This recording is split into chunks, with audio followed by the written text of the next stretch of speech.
कहानी पूरी तरीके से एक गेम पर बेस्ड है जिसका नाम सेम टू सेम अनचार्टेड ही है और अभी तक उसके टोटल 4 पार्ट्स आ चुके हैं। वेल 4 पार्ट्स को अगर इन सभी में काउंट किया जाएगा तो स्टोरी काफी बड़ी हो जाएगी और जाहिर सी बात है अगर कहानियां लंबी होगी तो आगे के मूवी के पार्ट्स भी जरूर आएंगे। तो अगर इसका फर्स्ट पार्ट आया है तो आई होप कि इसका सेकंड पार्ट भी जल्दी आएगा। वेल तब तक के लिए आपको और मुझे वेट करना ही होगा, मगर उससे पहले आते हैं इस शानदार कहानी पर जिसकी शुरुआत में हम इस कहानी के लीड कैरेक्टर टॉम हॉलैंड यानी कि नेथन को देख पाते हैं, जो कि इस वक्त हवा में बेहोशी की हालत में कार को ट्रैक पर लेटा होता है। यहाँ पर बहुत सारे बॉक्सेस होते हैं जिसके ऊपर कूदता फांदता हमारा स्पाइडरमैन उनके ऊपर घूम रहा होता है, जहाँ पर उसका पीछा एक और शख्स कर रहा होता है और उसी से बचकर भागने की जद्दोजहद के अंदर ये सीन यहीं पर कट हो जाता है। जिसके बाद में सीन शिफ्ट होता है कहानी के फ्लैशबैक यानी कि करीब 15 साल पहले। यहाँ में नेथन और उसका बड़ा भाई सैम दिखाया जाता है, जो कि इस वक्त एक म्यूजियम के अंदर एक मैप को चुराने आए थे जो कि दुनिया का पहला मैप था। साथ ही यहाँ पर सैम नेथन को ये बताता है कि इस मैप को समुद्री लुटेरों के थ्रू बनाया गया था आज से कई सालों पहले। जब समुद्र के अंदर कोई भी जहाज आया या जाया करता था तो समुद्री लुटेरे उन सभी का खजाना छुपाकर एक ऐसी जगह महफूज रख देते थे ताकि उस खजाने तक कोई न पहुंच सके और वो खजाना उन्हें वापस से मिल पाए, इसीलिए उन्होंने एक मैप बनाया और आज ये मैप हमारे सामने है। वेल खास बात तो ये थी कि ये दोनों भी लुटेरों के खानदान से ही बिलोंग करते थे। साथ ही यहाँ पर सैम मैगलिन नाम के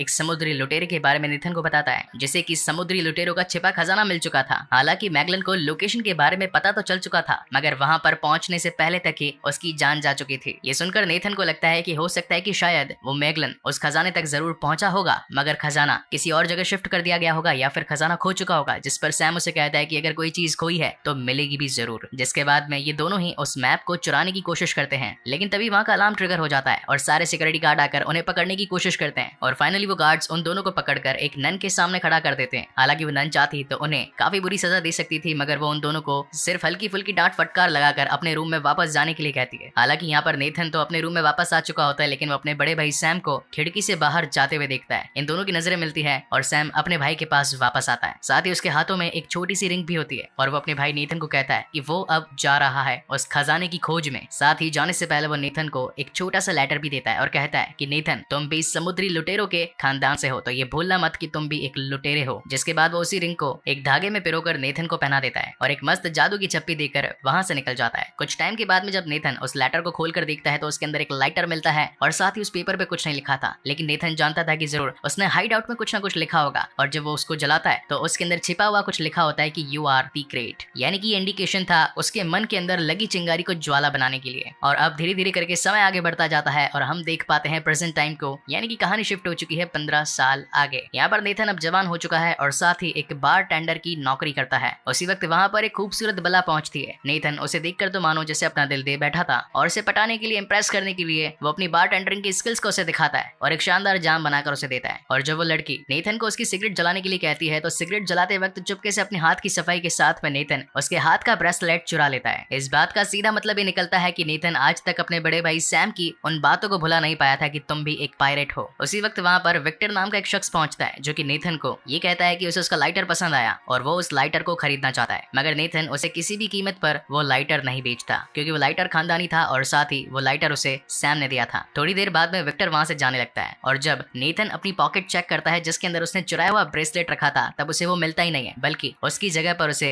विक्टर का एड्रेस मिलता है। यानी कि शेर को सवा शेर मिल चुका था, यानी कि विक्टर चोरी में उसका भी बाप था। और अब उस कार्ड पर लिखे एड्रेस की मदद से सीधा नेथन विक्टर के घर पहुंचता है जो कि एक छोटे म्यूजियम से कम नहीं था। काफी पौराणिक तस्वीरें, किताबें और ढेर सारी पेंटिंग्स वहां पर पड़ी थी, जिन्हें देखकर तो नेथन मानो मंत्रमुग्ध हो चुका था। मंत्रमुग्ध बोले तो उसकी आंखों के सामने एक इल्यूजन क्रिएट हो गया, जो कि हर चोर की आंखों के सामने तब क्रिएट होता है जब उसे महंगी चीजें दिखाई पड़ती है। वहीं पर नेथन की नजर उसी मैप पर पड़ती है जो कि उसने बचपन में कभी अपने भाई के साथ देखा था। तभी पीछे से विक्टर वहां पहुंच जाता है और वो नेथन से कहता है कि वो उसके बड़े भाई सैम को जानता है। नेथन आखिर उससे पूछता है कि तुम मेरे भाई को कैसे जानते हो, तो वहां पर विक्टर उसे बताता है कि तुम्हारा बड़ा भाई सैम और मैं उसी खजाने के पीछे लगे थे जिसका मैप तुम्हारी आंखों के सामने है। हालांकि ये बात काफी पुरानी थी और अब सैम मेरे साथ में नहीं है, यानी कि अब सैम खो चुका होता है। तभी यहाँ पर विक्टर नेथन को एक डील देता है कि अगर तुम इस मैप के साथ खजाने को ढूंढने में मेरी मदद करो तो हम तुम्हारे भाई को भी ढूंढ पाएंगे और साथ ही हमें खजाना भी मिल जाएगा। कैसे आएगी ये डील? हालांकि ये बात सुनकर पहले तो नेथन मना करता है कि उसे खजाने में कोई इंटरेस्ट नहीं है, लेकिन वो ये भी चाहता था कि अपने भाई से दोबारा मिल पाए, इसीलिए वो विक्टर की हाँ में हाँ मिलाकर उसकी डील को फाइनल कर डालता है। जिसके बाद एक पार्सल के साथ में नेथन वहां से निकल जाता है। उस पार्सल के अंदर कुछ फोटोज और कुछ डॉक्यूमेंट्स थे जो कि सभी उस खजाने से रिलेटेड थे और उन सभी के साथ में नेथन अपने भाई की दी हुई पुरानी रिंग को गले में पहनकर अगले सुबह सीधा विक्टर के पास पहुंच जाता है। विक्टर यहाँ पर नेथन को 2 चाबियों के बारे में बताता है और कहता है कि ये 2 चाबियां मैगलन के खजाने तक पहुंचने के लिए काफी इंपॉर्टेंट है। उनमें से एक चाबी जो कि क्रॉस के शेप में थी वो कुछ ही दिनों में एक ऑक्शन में बिकने वाली है और कैसे भी करके हम दोनों को उस क्रॉस को चुराना पड़ेगा। तब नेथन विक्टर को खजाने की चोरी के बाद 50-50% शेयर करने के बारे में कहता है, लेकिन विक्टर उसे कहता है कि वो उसे सिर्फ 10% ही देगा और साथ ही ये भी कहता है कि जितना जल्दी हो सके काम पर लग जाओ। जिसके बाद ये दोनों करते हैं काफी सारी प्लानिंग एंड प्लॉटिंग और अब वो दिन आ चुका होता है जब था उस क्रॉस का ऑक्शन और वहां पर शहर के काफी अमीर लोग मौजूद थे, जहां पर एक शख्स और भी मौजूद था। इसका नाम था सेंटियागो मोनकाडा और जब इन दोनों की बात मोनकाडा से होती है तो ये दोनों भी समझ जाते हैं कि मोनकाडा भी उसी खजाने के पीछे लगा हुआ है। विक्टर हालांकि ये बात समझ चुका था, इसलिए वो वहां पर नेथन को अपने काम पर फोकस करने के लिए कहता है। हालांकि इन दोनों का प्लान काफी सिंपल था कि वो वहां की लाइट्स बंद करेंगे और अंधेरे में उस क्रॉस की को लेकर वहां से निकल जाएंगे। इस प्लान के इम्प्लीमेंटेशन के लिए सीधा नेथन पहुंचता है सिक्योरिटी रूम में और जैसे ही वहां के मेन स्विच की वायर्स को कट करना ही वाला था कि तभी वहां पर सारे सिक्योरिटी गार्ड पहुंचकर नेथन को धमाधम कूटने लगते हैं। अब इतने सारे लोगों को देखकर नेथन वहां से भागने लगता है और पर्सनली कहूं तो ये इस पूरी मूवी का एक one of the best scene है, जहां पर नेथन भागता भागता ऊपर सीलिंग पे लगी ट्यूबलाइट्स को पकड़ते हुए एक के बाद एक दूसरी पर भागता जाता है। विक्टर ये बात जान चुका था कि इस वक्त सभी लोगों का ध्यान ऊपर नेथन पर है, तो वो चुपचाप अपनी होशियारी के साथ में एक सिक्योरिटी गार्ड का सूट पहनकर चालाकी से उस क्रॉस की को चुरा लेता है और वहां से भागने की कोशिश करता है। हालांकि उसे भागते हुए नेथन अपनी आंखों से देख लेता है, इसीलिए वो भी बाकी सभी सिक्योरिटी गार्ड से बचकर चुपचाप पहुंच जाता है विक्टर के पास में, जहां फर्स्ट टाइम नेथन को वो क्रॉस की देखने को मिलती है जो कि इस वक्त विक्टर के हाथों में होती है। जिसके बाद में ये दोनों पहुंचते हैं सीधा बार्सिलोना। ये आता है मैड्रिड में और पर्सनली कहूं तो मैं भी बार्सिलोना जाना चाहता हूँ। क्या यार आप लोग मेरे वीडियोस देखते नहीं हो, एडवर्टीजमेंट देखते नहीं हो, क्लिक नहीं करते हो तो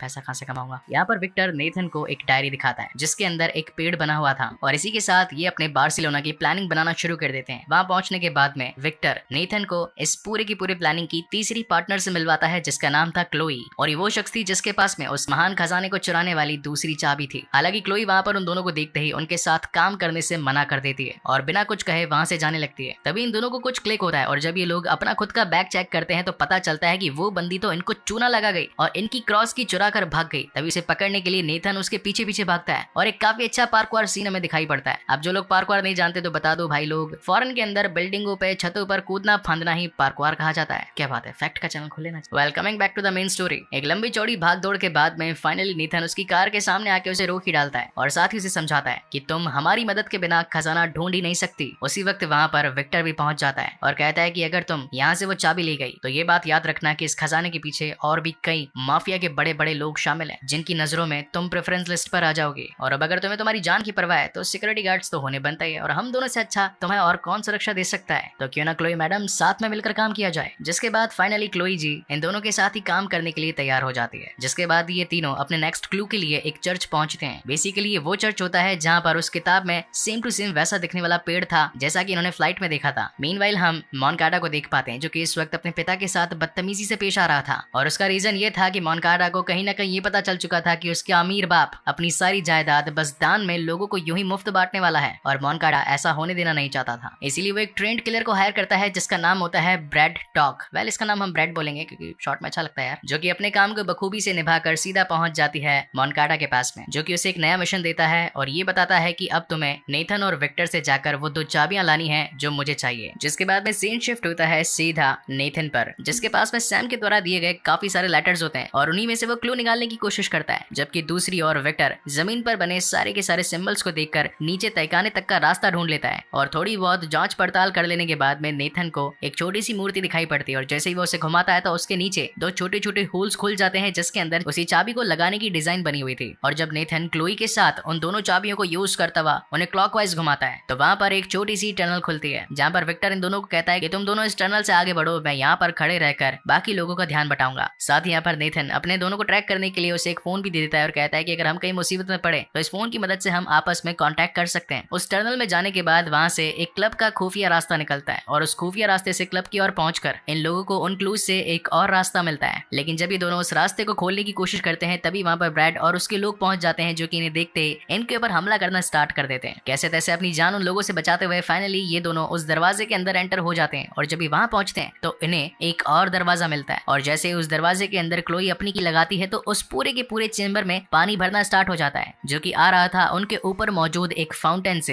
हालांकि उसी मोमेंट पर विक्टर भी उन्हें ट्रैक करते करते उनके ऊपर की लोकेशन तक पहुंच जाता है। ये दोनों ही विक्टर को उनकी मदद करने के लिए कहते हैं। तब विक्टर पास ही मौजूद एक टेबल पर जो 2 लोग खाना खा रहे थे उनकी टेबल को हटाता है। तभी उसे एक वहां पर की होल जैसा दिखाई पड़ता है। अब हालांकि विक्टर उस होल के अंदर अपनी की लगाता, मगर तब तक वहां पर ब्रैड पहुंच जाती है और इन दोनों के ही बीच में धमाधम फाइट हो जाती है, जहां पर ये दोनों ही एक दूसरे को उठा कर दूर फेंक रहे होते हैं। और फाइनली एक लंबी चौड़ी लड़ाई के बाद में विक्टर ब्रैड को हरा ही देता है और उस होल के अंदर अपनी दूसरी चाबी डालता है। और जैसे ही वो चाबी को घुमाता है तो नेथन और क्लोई के सामने एक दूसरा दरवाजा ओपन हो जाता है और साथ ही जो पानी उस चेंबर में भर रहा था वो भी रुक जाता है। यहाँ पहुंचने के बाद ये तीनों आपस में एक दूसरे को एक छोटी खिड़की की मदद से देख पाते हैं। इसका मतलब साफ था कि ये तीनों अब बिल्कुल सेम ही जगह पर पहुंच चुके हैं। जिसके बाद में और आगे जाने पर नेथन को एक और दरवाजा मिलता है और यहाँ पर नेथन क्लोई की चाबी की मदद से उसे खोलने की कोशिश करता है, मगर वो चाबी उस दरवाजे को ठीक से खोल ही नहीं पा रही होती है। तब वहाँ पर नेथन को समझ में आता है कि इसे खोलने के लिए 2 चाबियों की जरूरत पड़ेगी, तो वो विक्टर से उसकी चाबी मांगता है। लेकिन विक्टर इस वक्त ये सोचता है कि अगर मैंने ये चाबी उन दोनों को दे दी तो कहीं ये दोनों यहाँ से फरार ना हो जाए। लेकिन फिर भी उसे कहीं ना कहीं नेथन पर विश्वास था और वो अपनी चाबी नेथन को दे डालता है। जिसके बाद में क्लोई उन दोनों कीज को जोड़कर उस ताले की एक्चुअल चाबी बना लेती है, जिसकी मदद से ये दोनों ही उस दरवाजे को खोलकर अंदर पहुंचते हैं, जो कि एक तहखाना था और वहाँ चारों तरफ सुराइयां थी बड़ी बड़ी। जैसे ही क्लोई एक सुराई को खोलती है तो उसके अंदर उसे नमक मिलता है और धीरे धीरे करके वहाँ पर मौजूद बाकी सुराइयां भी फूट जाती है और उनका नमक जमीन पर गिर जाता है। उन नमक से भरी सुराइयों को थोड़ा बहुत जांच पड़ताल कर लेने के बाद में फाइनली उन्हें एक्चुअल नक्शा मिल जाता है, जो कि समुद्री लुटेरों ने आज से कई सालों पहले यहाँ पर छिपा रखा था। मगर नक्शा मिलते के साथ ही क्लोई वहाँ पर नेथन को डबल क्रॉस करने की कोशिश करती है और उस पर गन पॉइंट कर देती है। जहाँ पर नेथन क्लोई से पूछता है कि आखिर तुम हमारे साथ ऐसा कैसे कर सकती हो, तुम तो हमारी टीम मेंबर थी और अब अकेले ही यहाँ पर सारा माल उड़ाकर लेकर जाना चाहती हो। तो क्लोई बताती है कि मुझे प्रॉब्लम तुमसे नहीं तुम्हारे साथ ही विक्टर से है, क्योंकि उसने तुम्हारे भाई सैम को भी धोखा दिया था। जिसके बाद क्लोई बिना वक्त गवाए नेथन के सर पर एक जोरदार वार करके उसे वही नमक में पटक कर उन चाबियों और उस एक्चुअल मैप को लेकर भाग जाती है। जब थोड़ी देर बाद में नेथन को होश आता है तो वो अपने सामने विक्टर को देख पाता है और उस पर भड़कने लगता है, क्योंकि विक्टर ने उसे उसके भाई के बारे में झूठ बोला था और इसी वजह से नेथन को गुस्सा आ जाता है और वो विक्टर के साथ अपने सारी साझेदारी को तोड़कर वहां से जाने लगता है। जिसके बाद में नेक्स्ट मॉर्निंग सीन शिफ्ट होता है और हम देख पाते हैं क्लोई को, जो कि इस वक्त पहुंचती है सीधा सैंटियागो मोनकाडा के पास पे और साथ ही वो मैप और कीज उसे दे डालती है। यानी कि शुरुआत से ही क्लोई उसके साथ मिली हुई थी और ये पूरा प्लान सैंटियागो का ही था। मीनवाइल हम नेथन और विक्टर को देख पाते हैं, जहाँ पर विक्टर नेथन को ये बताता है कि तुम्हारे भाई की जान मेरी वजह से नहीं बल्कि ब्रैड की वजह से गई थी, वही है तुम्हारे भाई के खून के असली कातिल। हालांकि नेथन उसकी बात पर गुस्सा तो होता है, लेकिन जब उसे पता चलता है कि वो असली कातिल नहीं है तो वो अगेन विक्टर का साथ देने के लिए तैयार हो जाता है। हम देखते हैं कि क्लोई मोनकाडा के साथ कियम्बा जाने की प्लानिंग कर रही होती है। वहीं पर उन सभी को दूर से विक्टर और नेथन देख रहे होते हैं। वहीं कार्गो प्लेन के अंदर मोनकाडा उस पूरे मैप को स्कैन करवा देता है और साथ ही उस खजाने की एक्चुअल लोकेशन का पता लगा लेता है। लोकेशन मिल जाने की वजह से वो काफी खुश होता है और अपनी ही टीम मेंबर्स के साथ में अपना पुराना एक्सपीरियंस शेयर कर रहा होता है। लेकिन तभी ब्रैड वहां पर उससे डबल क्रॉस करती है और उसे ही जान से मार डालती है। ब्रैड का हमेशा से ये सपना था कि वो खजाना उसके पास आ जाए, इसलिए वो इतने टाइम तक बस एक छिपा मोरा बनकर मोनकाडा के लिए काम कर रही थी। उसका एक शिकार तो रास्ते से हट चुका था और अब उसका दूसरा शिकार था क्लोई, क्योंकि क्लोई को भी उसी खजाने की तलाश थी और ब्रैड नहीं चाहती थी कि उसके और उसके खजाने के बीच में कोई और भी आए, इसलिए वो क्लोई को रास्ते से हटा देना चाहती थी। हालांकि उस वक्त क्लोई ने अपनी ही आंखों के सामने मोनकाडा का कत्ल होते देख लिया था, इसलिए वो अपने आप को छिपाने के लिए कहीं पर छिप जाती है। वहीं पर सीन शिफ्ट होता है नेथन और विक्टर पर, जो कि एक छोटी सी कार की डिक्की में छिपकर उस प्लेन तक पहुंच चुके थे। हालांकि ब्रैड के लोग क्लोई को ढूंढ लेते हैं और उसके ऊपर गोलियां चलाना स्टार्ट कर देते हैं। वहीं पर वो भी उनके ऊपर गोलियां चलाना स्टार्ट करती है। इसी बीच नेथन को मौका मिल जाता है वहां से उस मैप को चुरा कर भागने का। उसी वक्त वहां से विक्टर उस मैप को अपने पास रख लेता है और एक राइडर सूट पहनकर पैराशूट लेकर वहां से नेथन को ये कहकर जाता है कि मैं कूद रहा हूँ, तुम भी फटाफट वहां से कूद जाना। मगर नेथन को तो ब्रैड से अपने बड़े भाई सैम की मौत का बदला लेना था, इसलिए वो उसे मारने के लिए आगे बढ़ता है। तभी वहां पर वो सारे गुंडे नेथन के ऊपर गोली चलाने वाले होते हैं और तभी नेथन मौका पाते ही सारे अंदर भरे माल को खोल देता है और हर माल अब उस प्लेन से नीचे गिरने लगता है। और ये इस मूवी का वो सीन था जो कि हमने इस मूवी की शुरुआत में देखा था और यहीं से कहानी आगे कंटिन्यू होती है। हालांकि वहां पर नेथन का पैर एक रस्सी में अटक जाता है, वो उसे निकालने की काफी कोशिश करता है, लेकिन इसी बीच गुंडे उसके ऊपर गोलियां भी चला रहे होते हैं और बड़ी ही मुश्किलों के साथ में नेथन उन सभी से बचते बचाते वापस से प्लेन में आ जाता है। लेकिन तभी वहां पर क्लोई उस कार में बैठी होती है, जो कि गोलीबारी से छिपने का बहुत ही अच्छा साधन था, लेकिन गलती से नेथन पर टक्कर लग जाती है और ये दोनों ही टकरा कर एक बड़े बॉक्स पर जाकर गिरते हैं। और पर्सनली कहूं तो ये इस मूवी का एक one of the best scene है, जहां पर बहुत ही शानदार ग्राफिक्स का यूज किया गया है। उसी बॉक्स पर एक बड़ा सा पैराशूट लगा था और उसी पैराशूट की मदद से ये दोनों आसमान की ऊंचाइयों से गिरते हुए पानी में लैंडिंग करके फाइनली ये दोनों बच जाते हैं। वहीं पर पास ही किनारे पे एक छोटा सा आइलैंड होता है, जहां पर एक होटल भी बना होता है और ये दोनों डिसाइड करते हैं कि क्यों ना आज की रात इस होटल में बिताई जाए। वहां पर एक रूम को बुक कर लिया जाता है और रात को जब क्लोई उस रूम में सो रही होती है, तभी तेज दिमाग नेथन उन दोनों कीज का एक ऐसा शेप क्रिएट करता है जिससे कि उससे उस खजाने की फाइनल लोकेशन मिलती है। उस लोकेशन को वो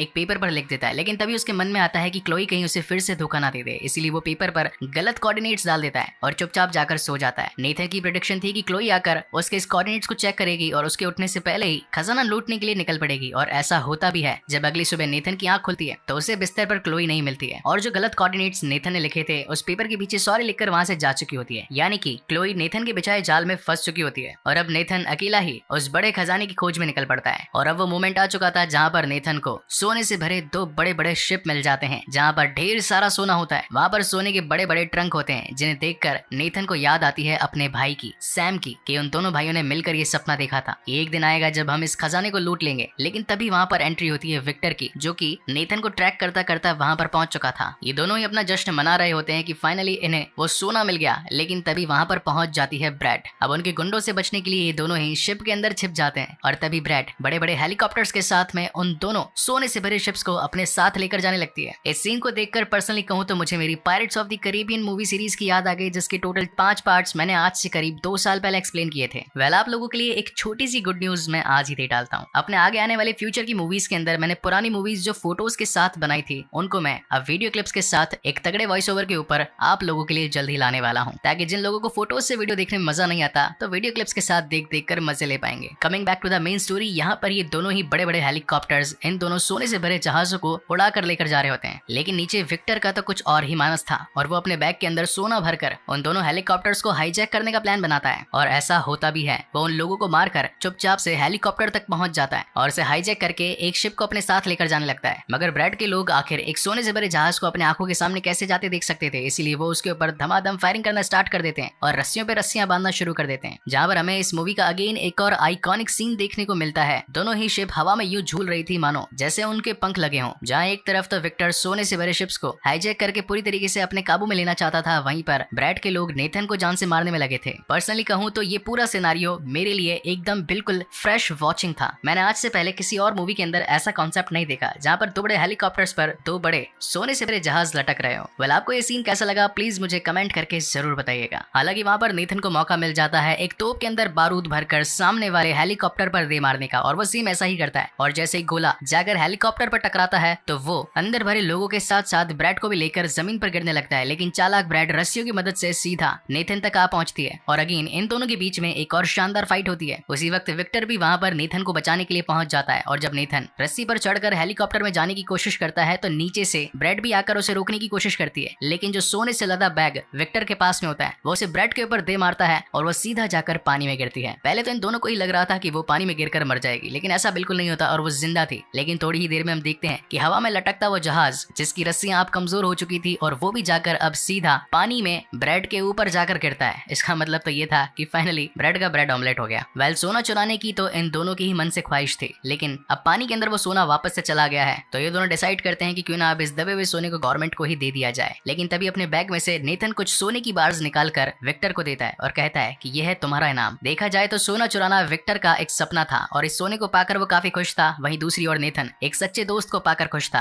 और इसी के साथ ये मूवी यहीं पर खत्म होती है। वहीं पर हम इस मूवी का एक पोस्ट क्रेडिट सीन देख पाते हैं जहां पर हम व्यूअर्स को ये पता चलता है कि नेथन का बड़ा भाई सैम इस वक्त भी जिंदा है और एक जेल में कैद है जो कि अपने भाई नेथन को खत लिख रहा होता है। और इसी तगड़े सस्पेंस के साथ में ये शानदार कहानी यहीं पर खत्म होती है। सो गाइस, आपको जो इतने टाइम से इस वीडियो की तलब उठ रही थी, क्या इसे देखकर वो शांत हुई या नहीं? और आपको ये वीडियो कैसा लगा प्लीज मुझे लाइक और कमेंट करके जरूर बताइएगा। और अगर पहली बार इस चैनल पर आए हैं तो इसे सब्सक्राइब जरूर कीजिएगा, क्योंकि इसके बाद में मैं और भी ज्यादा ऑसम मूवीज आप लोगों के लिए लेकर आऊंगा। सो तब तक के लिए keep watching and stay safe. मिलते हैं